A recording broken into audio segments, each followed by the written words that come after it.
A video. A video walk-on. They never said there was a video.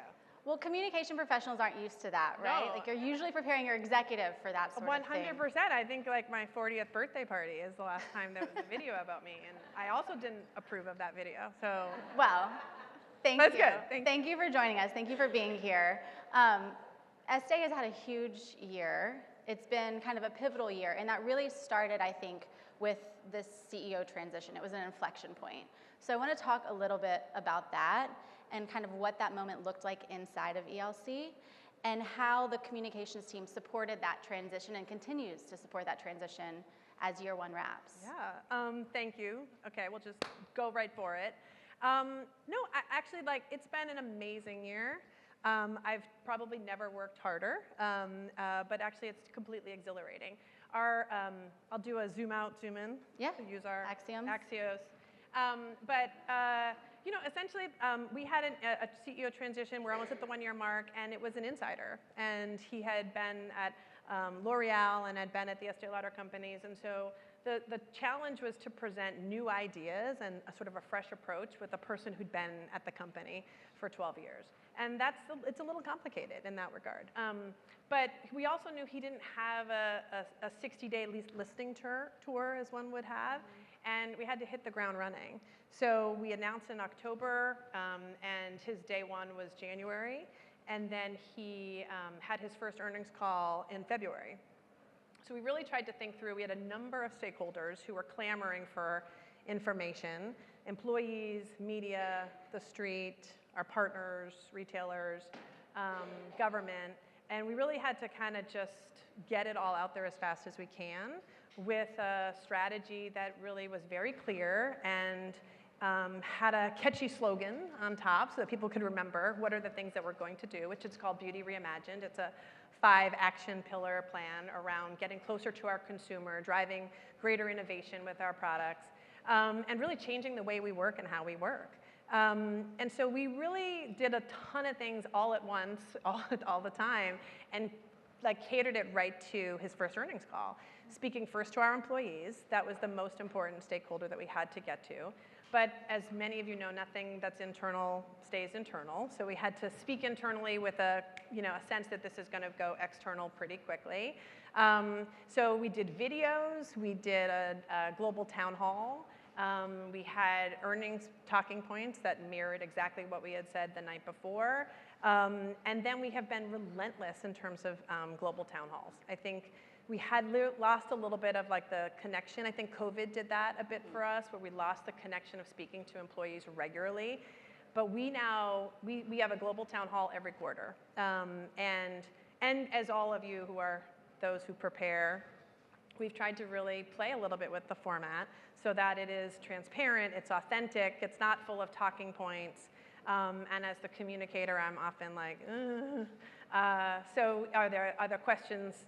Do we accept first questions where you send them in? Yeah. Can they talk live in the chat?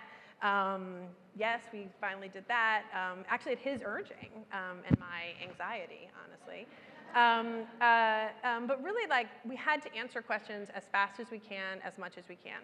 We're doing a ton more media. Yeah, you're being much more proactive, I'm finding. Much more proactive. We are. I think I think he is a CEO who knows he needs to communicate. He truly, actually embraces communication. He was at the Reuters Next Summit today, speaking, and I think he knows, like, if we come to him with an idea of what we should do across these stakeholders, he rarely says no. So now I'm a little more selective in what we suggest. But actually, he knows it's important, and he's kind of like, we're going to get 70% of it right, and the rest we just need to say what we know and how fast we know it. So every trip we go on, we do a media interview.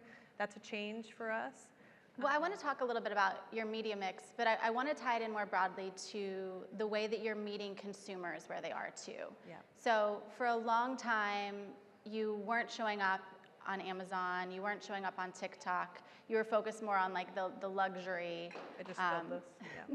the luxury department store opportunities. But now you are on Amazon. Now you are engaging where consumers are, and you're also reaching them with your messaging where they are. So talk to me a little bit about the media mix. You mentioned the value of traditional media. There's also influencers, creators. So how do you think about getting your message out to such a broad global consumer base? It's different per brand and per geography, for starters. Yeah, because you have how many brands within Estée? We have over 20, about 22. So Estée was a real person, Mrs. Estée Lauder, and so there's the Estée Lauder brand, but there's also, I'm going to get in trouble to try to remember them all, but MAC, Jo Malone, Clinique, Tom Ford, Le Labo, Bumble, Aveda, there's a lot. Many of you probably use all of them. But I think for us, we're not walking away from department stores. They're still super core to our business, and they're core to our discovery. But I think also we are going where the consumers are. So if they're shopping on Amazon, that's where we're shopping. If they're shopping on TikTok, we want to be there. You name it. And so I think that's a change for us, and making those decisions a lot faster. I think we had thought a little bit about a brand's value, and the brand's value really mattered where it was being sold, and that's not the case anymore. The consumer is shopping on a number of channels. She's in person, and she's also on Instagram. Well, and there's so much opportunity across those social media platforms. I think, was it the Clinique lipstick that went viral on TikTok? Yes, So you have to be willing to engage there too. Absolutely, and actually that was not even a planned moment. Right, that was actually just a regular person. Actually, there's goodie bags that we brought, and this is in there, which is the Clinique Black Honey lipstick, and it was what's old is new, and someone just literally went on TikTok and started to use it. It looks actually amazing on everyone, you'll see, and we capitalized on that, and we went out of stock, really, honestly, in order to sell it, and now it's on Amazon as well, so you can get it in a much more easily accessible location. You talked about discovery and how Amazon and these platforms are important for that, but we're also seeing how brands are discovered is shifting with AI. Yeah. So how are you thinking about that? How are you making sure that, if I'm going to one of the chatbots and asking what's the best lip gloss, that your brands are showing up? Yeah.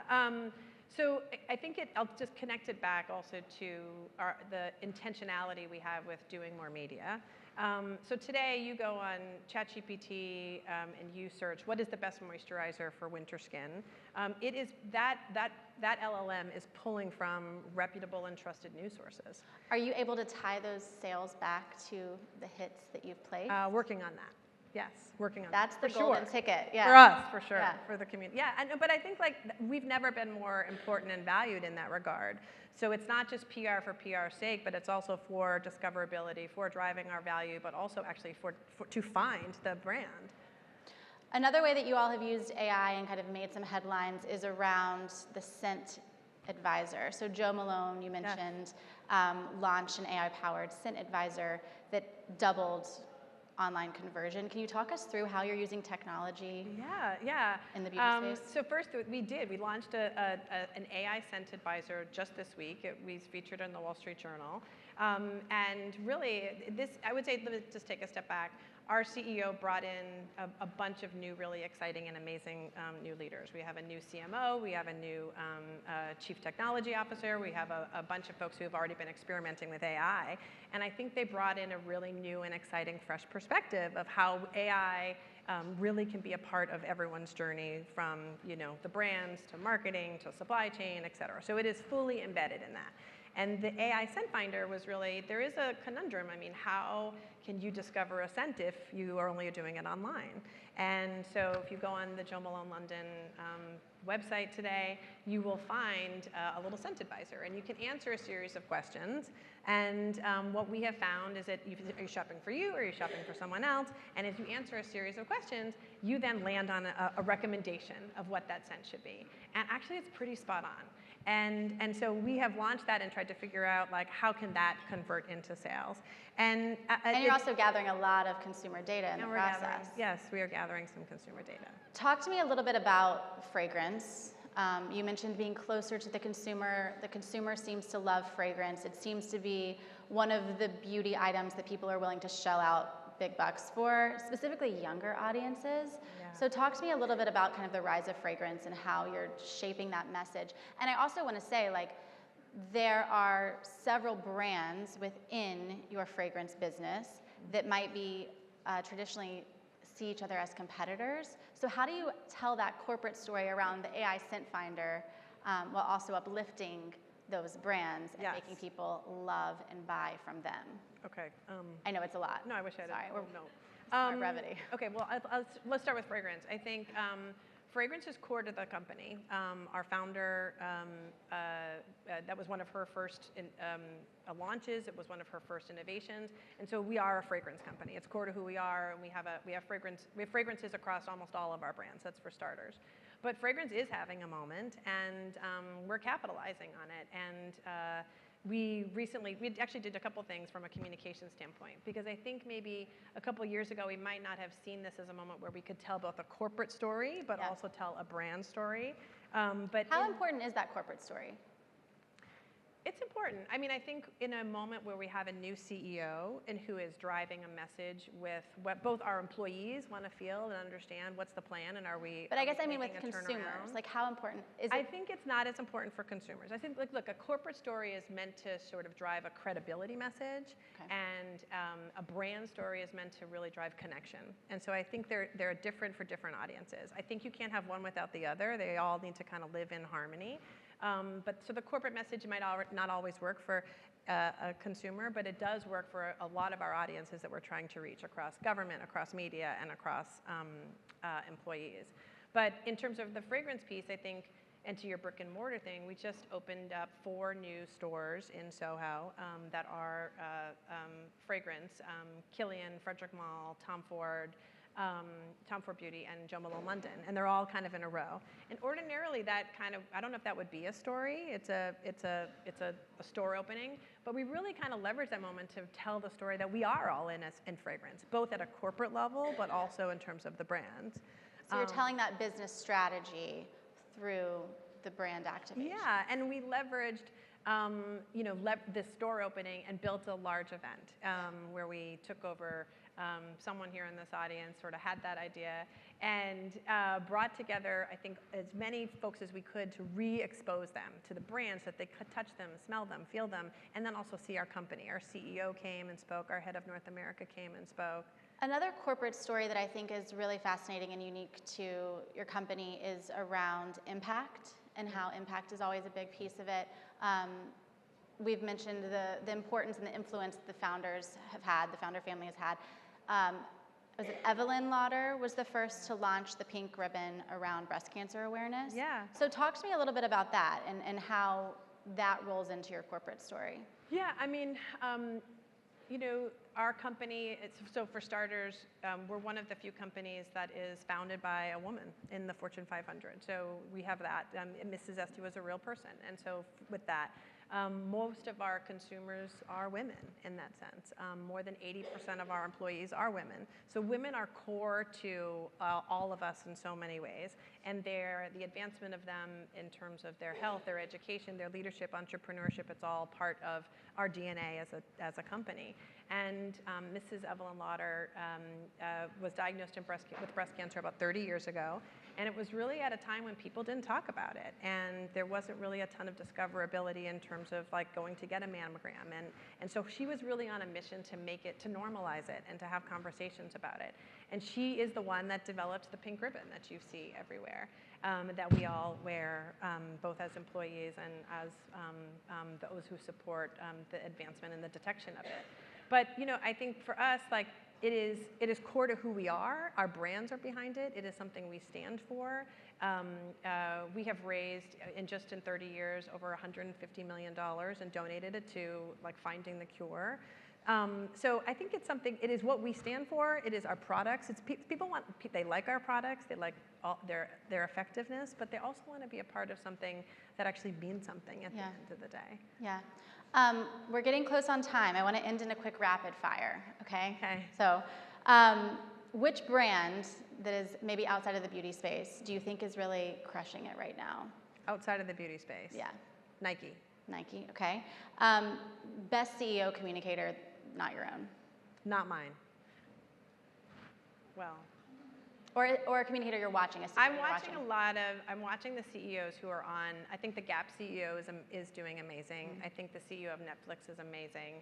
I think they are crisp and tight with their message. I think they are relentless across a lot of platforms, particularly LinkedIn.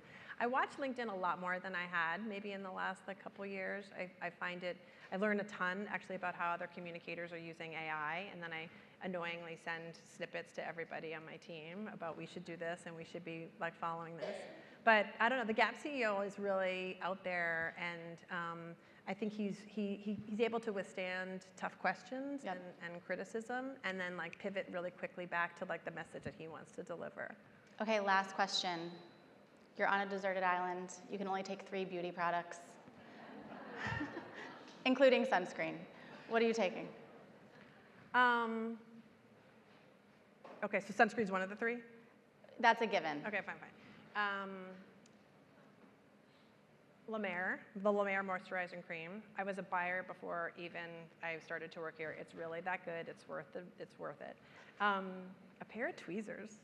Okay. I don't know if that's okay. I don't know, honestly. And if I'm on a desert island, maybe some dry shampoo. Our Bumble dry shampoo is pretty amazing. But I probably still actually would want Brock Honey, so I don't know. I'd find a way to smuggle it in. Very practical answers. I mean, I don't know. I mean, yeah. Thank you so much for being here, Meridith. Thank you. Thanks for having me.